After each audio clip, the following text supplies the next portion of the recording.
food. Hey guys, we are live at NAMM 2017, Anaheim, California. Last day of the NAMM show. Today we've moved. We're actually in the Marshall sound room. Marshall amps have been super cool to us. As you can see, we're sitting on a bunch of the Silver Jubilee amps. And sorry, there's a little noise in the background from some fans in here, but it's better than being out on the floor and having just blaring noise everywhere. So today, who wants to start with their faves? I will go first, and let me surprise everyone with another pedal. And it's from Walrus Audio. They had it was called the Red. I believe it was either overdrive or distortion. And what I liked about it was simple. It was a simple layout, no tricks really. And as Colt described it in the video, Colt Westbrook, the head dude there. If you want a transparent overdrive, which is all the rage now, this is not your pedal. And I'm like, that's my pedal, because I like stuff to be brutal and a little off the beaten path. So check that out if you're not into a transparent overdrive. It was funny because I mean we get a lot of press releases from companies coming in, and it's like it's all the rage. And I'll freely admit I own, as I'm sure at least Jason and maybe you guys own, an overdrive that is transparent. But it is kind of a thing now, and it was just fun to hear Colt proudly say this is not transparent at all. Yeah, so that sounded nice. It was cool. What'd you see, Sean? I think this is our first appointment, wasn't it, Mayonis? Yeah. These guys are from Poland. And I did not. Let's see. I did not realize these guys have been in business for 35 years. What? They've been coming to NAMM, I guess, for like 7-8 years, but I only saw them for the first time like 3-4 years ago, and they had like this tiny little cubicle-sized booth. But this is a new headless model they're doing. It's called the Hydra, and Continue on, Hydra. I was like, what the hell are you doing? It's super cool. It's I mean, it's not something I would play. I play a different kind of music, but this is like really rad. It's I'd play that. Headless. Look at the rest. Like, yeah, rock stance. You can tell it, gents. The wood combos were really cool. Super fine attention to detail and all sorts of things. They also showed us a 35th anniversary one that I didn't get a picture of, but it has it's made of wood just on the knob, and there's little rubber rings in it to get a grip, and just like every little detail. I thought this was really neat on the back of it, this you can see near the butt end. There's this special inlay. I don't know if you can see that. Yep. Made of, I think it was ash, but I was surprised to hear them say they put that. Are you trying to make me sit on your phone? Oh, upshot. Yeah, why do they add that? So that you could hold it in classical position while you're sitting and playing. And I just thought it was for I thought it was for rock stances. positions. It sounded great. And those guys were really cool. And before this is full disclosure, Sean really dug this guitar, as did I, in terms of the design aesthetic. But they gave us a parting gift: Polish booze, liquor. Yes. So thanks to those dudes. But again, this was not swaying us, and no editor's picks. But this guy's Polish, so we're gonna try this tonight. Might be tonight. an editor's pick. I forgot we had that. Oh, yeah. We didn't get any beer today. Maybe we should pass that around. There's another angle of. Rule over yours. I'm not sharing it with you bitches. Yeah, kinda. You got your own bottle. Cool. Very cool guitar. Yeah. So yeah. It looks spendy. Here's Yeah, the it was head like stock, 4 or 5 but I grand. don't know. For that one, and then the other one was like It's difficult to see 35th much anniversary. detail on it. 7 or But 8 grand. Very cool. Perry, go. yeah. Oh, what did you say? It was like 3,000, right? Yeah, it's money. Man, what? I'm not gonna pick a pedal. Although I saw so many damn good pedals. Honestly, this year, I did see, I think, some of the coolest stuff, like newer stuff, but probably the best thing I saw at NAMM had to have been the new Fishman Affluence pickups for their signature. So they have a kill switch electric engage. guitar ones? Yes. Yeah. Well, So they're kill passive and active. They're making a couple of different For versions. R&D, or I know Stephen Carpenter from Deftones has some. Stephen Carpenter has some. Now there's a kill switch version. I guess both Joel and Adam are playing them. And we got really, really lucky because Ken Susi from Unearth actually demoed him, and I remember he played for Killswitch. He's filled in for them, so he knew. Well, it wasn't from Under Earth, you said? No, Unearth. Unearth. Unearth, Well, different band. because the bassist, Mike, I think, used to be in that, right? Yeah, but Mike from Killswitch Engage was Yeah. the bassist for Unearth. Yeah. They're both from Boston. It's incestuous scene. Anyway, they have really nailed it, man. Because I grew up playing metal. I never imagined that I'd be able to move away from an 81, 85 kind of sound, and they really nail it. And it's passive and active. So passive, it's real. It's a real tone. It's a real clean that you can use, and it's thick and ballsy, and then boom. Active. Yeah, don't you like hit the button and it literally like has like it changes internally like it. Yes. It's a push-pull. Yeah. It's a push-pull pot. And then, of course, the active side of the pickup, if you're into like heavy music, it's this tightest, zippy chainsaw on aluminum sound that I just love, man. Another dude that I know that has those pickups and uses them is Devin Townsend. So he's Yeah. like a producer, so like if he's giving like his thumbs up on shit like that. And I'll say like the Killswitch ones sounded amazing.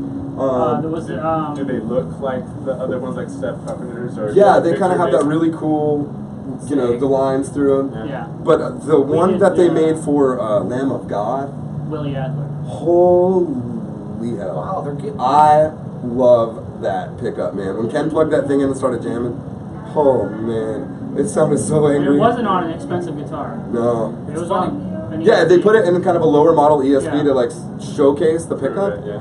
Good lord. Man, it's funny because like okay, we talked about like all our NAMM shows. This is my 17th one, and it's not very many or times a year. It's like 8 or 9 years, but like I would have never associated Fishman 8 With 9 years heavy ago. pickups? Yeah. Same here, man. That's why I was kind of, like I love acoustic music and I play a little mandolin and stuff. So Fishman is like a staple in the acoustic. For sure. So I never in a million years thought Larry would be cranking out like the heaviest pickups. Well, man. the strangest thing is not just that they were always acoustic focused and now they've got metal dudes and all that, because they also have like classic voice ones like half style. It's the fact that they're not anything like regular pickups. They have circuit boards in there. There's printed no circuit boards. completely different design. Yeah. I think that's just the best of both worlds, man. I mean, if you're gonna play, literally, that thing went from a Strat tone to like 8-string with a diesel in no time. I mean, it was just like such a broad range of a pickup. How much were those going for? You know? They didn't say. They didn't have have to check the website because yeah. the Toastin one also, which is really cool. They're Coming in gonna- 6, 7, They're and not coming 8-string 6 and 7, models. so you don't have to play a 7 or 8 string to get that. And he showed like on that one he emphasized the clean with like kind of the more slapping and popping stuff that Toastin does on clean tones. Definitely cool. Really good. Yeah. Really Kudos, good. Larry. And, I'm stoked to see you doing So that what you stuff. tell me is Larry Fishman, gents. Larry, you don't know what this means, but you gent so fucking hard, bud. You're awesome.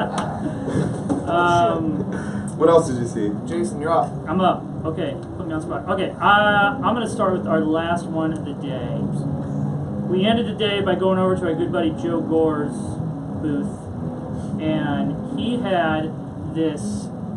It was cool. It was cool. It's this one. Yeah, love that one. And normally when you have like modulation, like tremolo and vibrato, you have kind of like depth, speed, mix, right? And he's like, you guys know Joe, and he's like, well, if all tremolo, vibrato pedals have that, why do we need them? So he ended up with this one knob job. one knob vibrato called the Purr. It sounded so sick. And the It's whole cool. the knob does what? Just speed? It does everything. It's everything. It's But it kind of just because I would think, well, for me speaking, and Joe kind of designed this, I think, for his own personal use case. But like, there's kind of like this sweet spot where it kind of doesn't matter the tempo, like it kind of fits. You know what I mean? And so this knob is kind of tuned to that. So you turn it about halfway up. If you want the more extreme, either way, super slow or super fast. Not so much. This kind of has a nice mid-range sweep, and he started playing it, and it was beautiful it was and beautiful, super man. Does it have expressive. an expression pedal out? So I could No. see Jill doing No. that with the pedal. On the I don't floor. think so. Well, what he was showing us was about 4 or 5 pedals that are going to come out this year. So this was still kind of in the prototype phase, but it's just like It's beautiful. He said he might put I a love bigger Jill's knob. the pedal names. Like, what's one of them? Gross. Gross. Filth. There's one called Kitty Boy. Check this out. The graphics were done by his nephew. Oh, killer. You know. Kitty Boy. Kitty Boy, and this is a distortion, like a real rough. Is this the Steve Albini one? Yeah, that pedal. It's not that. The harmonic percolator, is that the one? Yeah. No, that was the perk. That was the perk. Yeah. But man, he had a bunch of cool pedals for sure. But yeah, that was my favorite. I was like, man, I would love to. Joe's also one of those dudes that like he can play, so it's like. Yeah. But he's also like a mad scientist. I mean, he's got a mad scientist sensibility as a designer of pedals and as a player. Like, honestly, his playing like at the booth was like, damn, where'd you come up with that? Like it was just so oddball. Voice that you don't hear very much. He's very musical in how he plays. Yeah. Alright. Did you choose one yet? Yeah, I went. Oh, yeah. I went gnarly in the distortion pedal from Walrus, the red. Alright, then I'm gonna steal yours. We both actually dug this, so we can both chime in. Obviously, you guys can't. Just kidding. It's bitchin'. Digitech has this pedal called the Freak Out, and I think to me the name is a little deceiving because it makes it seem like it's going to be some EQ thing, like frequency adjuster, and obviously it has to do with frequency because it's music, but it's actually like a feedback pedal, and it had, I need to refresh my memory, so it has, the bypass switch to activate it, but you can also hold it down as a momentary switch and get automatic feedback right away. It has, you can choose the harmonics that are, like if you have an amp really loud and you stand in one spot, it gets a certain harmonic, you go somewhere else. I mean, some artists like mark out on the stage where they get that feedback that they Distance want. from their amp. Yeah. So this type knob chooses like the harmonic you can get, and you can go low or high, and there's a gain control, momentary on switch, dry. The dry switch, you could flip it down, and it took out the dry signal, and it just sounds kind of like you're playing an Evo.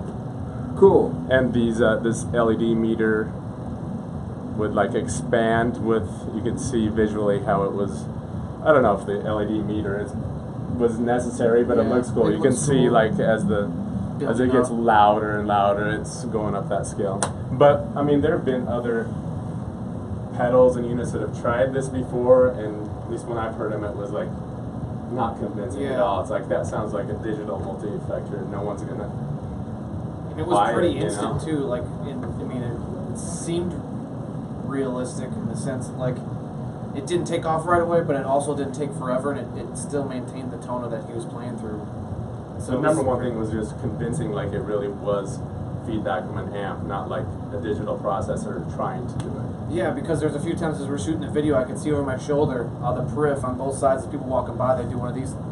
Kind of look back because like the guy's playing through a PA because they also had a cab simulator, so they wanted to show no amps, no cabs. So I mean that was an issue to Mike, but I think it ended up sounding pretty good. But yeah, it was definitely like a showstopper because people are like, "What the hell is this guy playing through a Bose L1?" And it's just like, like leaning back. Sounds like a plane taking off. It's killer. So yeah, me and Sean can piggyback on that. Yeah. Did you say there was another one? Yeah, I don't have a photo of it, and it was just it was kind of like the freak neck? out. Yeah, it was the rubberneck. It was a delay, but it was like not in the sense like it did feedback, but they had like these momentary switches also in this where you could hold it down, and the delay would start self-oscillating, and you could do a lot of different things, and you could like start blooding. No, like just almost kind of taking off, when you like crank up. Totally, yeah. And you could do that too. It's but it had 2 foot switches where you could do that too, and the other one wasn't it like some pitch shifting or something? Unfortunately I did not get a picture of that. But it's a DoD rubberneck. It's a blue and white enclosure. Yeah. No, I don't know if it's analog. I don't want to speak Jason, on that. You did the press release. I think it is analog, huh? The rubberneck. Rubberneck. I think DoD so. white and blue unit. So check that out. That video. Cool. That video and between those 2 pedals would be a cool one to check out. We shot that today. Terry.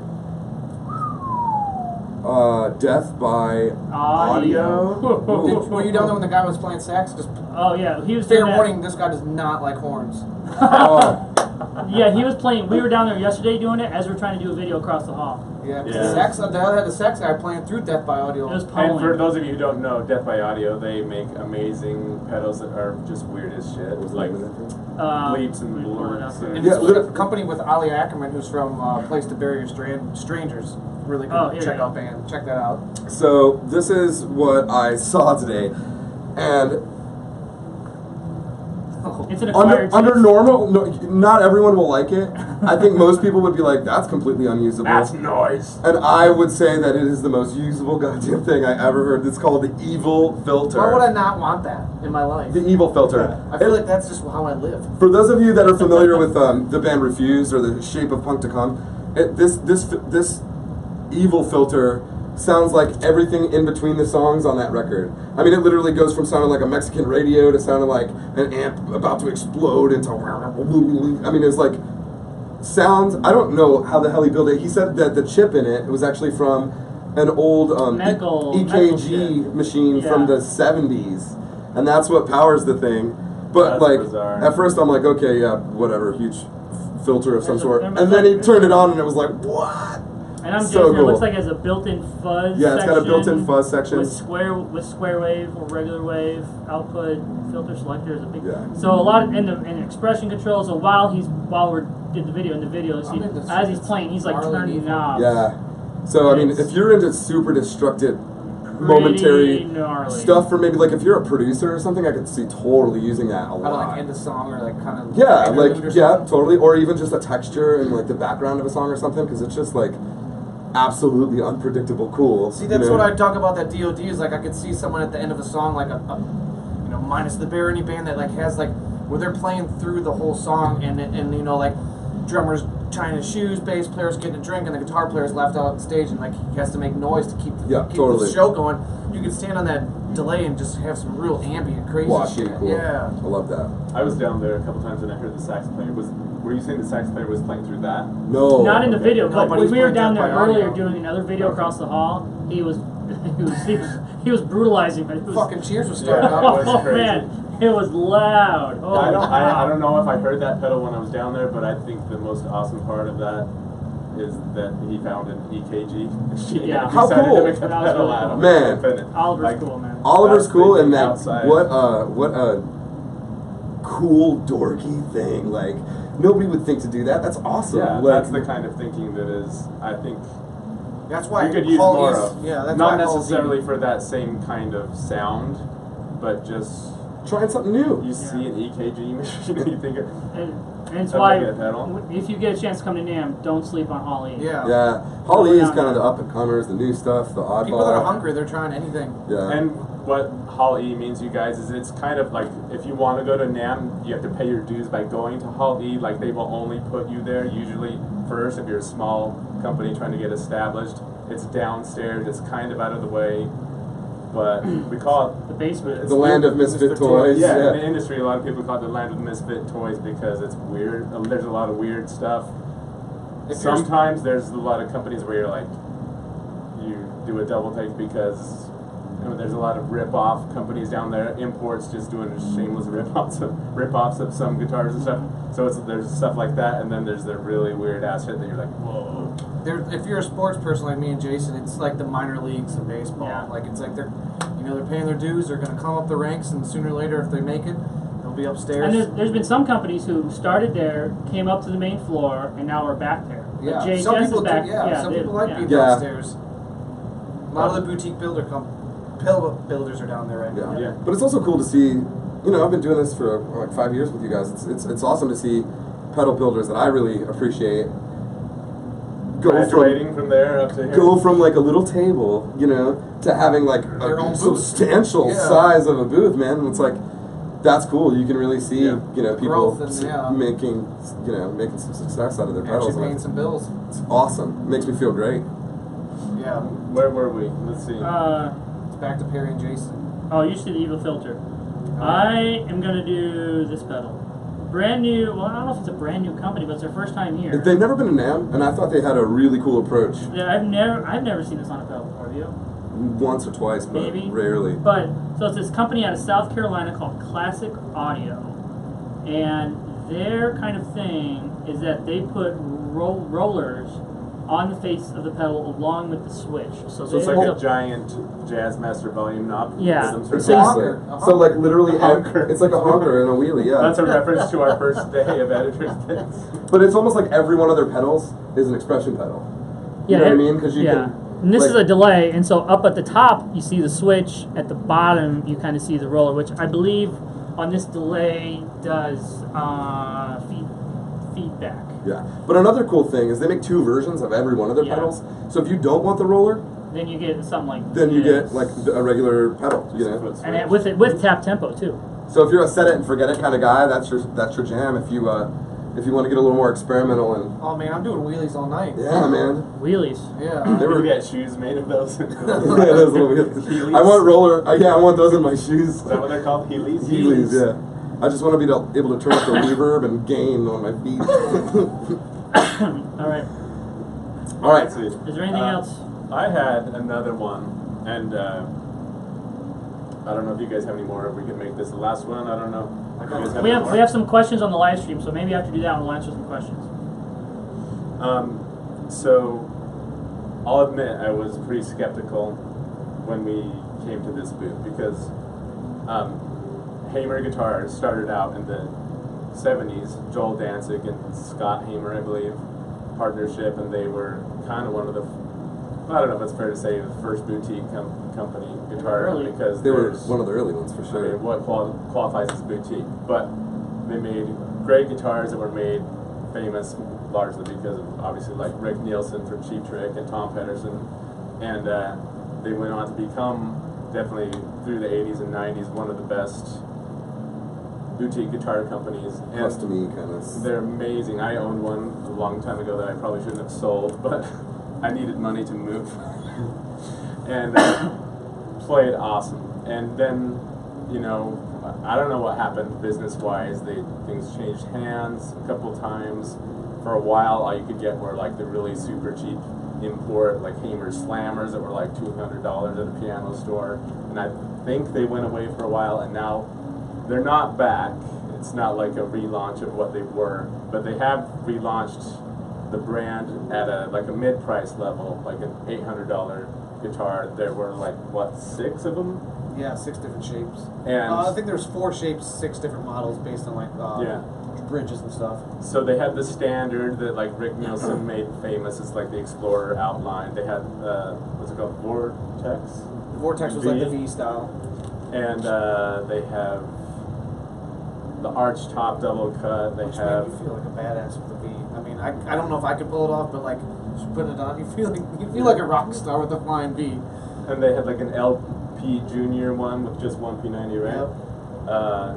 And then they had one that was sort of like going for the boutique-y PRS type thing. Double cut, yeah. And then they had probably the most recent model from when before all the stuff happened with the brand was the Monaco, which was a great guitar. It came out, I think, I don't know, 10, 15 years ago. And like I said, obviously they're not $3,000-$4,000 guitars like they used to be. They're $800 guitars, and so they're going to have plenty of things that are different. But when they plugged them in, they sounded really good, and they're not like the old, I guess, like the less expensive ones from years ago were like all mahogany with like a very thin maple veneer on top, just for cosmetics, not like a slab of it. You know, the maple cap on mahogany is a huge part of the tone of guitars like this. It's a real maple cap. I thought they sounded pretty good. Yeah, and they're made in Indonesia, if that matters to you. The pickups aren't anything like you would know. They're OEM, but they are custom wound or at least custom designed. Yeah, he said he wouldn't say the name of the company that makes them, but I guess a lot of big brands use them. They were on the but they weren't. I guess with that, I was trying to convey that it's not like Seymour Duncan or anything else, DiMarzio's or anything like that. They're in-house design. But they still sounded good. Good. I was skeptical when I started, and then I was like, we should probably review one of those. So that's way cool. Maybe they'll have some success with it and put out some other cool guitars. Yeah. You guys have any more? We say goodnight. Well, we have a couple quick questions. Did we check out Acacia Guitars and Basses? ACACIA. You guys stop by Acacia? No, I don't know. Steve. There are like thousands of companies here. Think about if Guitar Center was the size of the Death Star. You know what I mean? That's what NAMM is. Like, there's no way to see it all, but I'll check them out. And there's only 4 of us, so it's I guess Charlie was NAMM walking should around, use but- that as a slogan. All Or right, like guitar slogans. Brandon Clark asks, thoughts on the new JHS pedals? We talked about JHS yesterday's video. My thoughts are that they should have let me know that Ryan Adams was going to be Yep. there Thursday afternoon, so I could have said, "Hello, Ryan. Stop stealing my thoughts in my head and writing songs about." Stop reading my mail. Yeah. All right, Mario asks, anything specific that stood out? Yes, we just Kind talked of about it. what this is about, as a matter of fact. Cindy Gottwald, one day I will win one of your awesome contests. I hope you do. Brad Mullins, Rabbit Hole FX. Maybe that's a company we should check out. Anybody heard of that one? It sounds like it would be cool, but I haven't heard of it. All right, Jason Reigel, the coolest thing you've seen so far. Again, I believe we've been talking about that We for about covered that, 25 yeah, minutes. we So got that covered. cool. Yeah. That's it. That's it? That's it. Cool. We're done. Thanks for joining us, guys. We're signing off from Anaheim, and we're going to go get some much-needed rest and food and booze, and I don't know if it's in that order, but thanks for joining us. Go Steelers!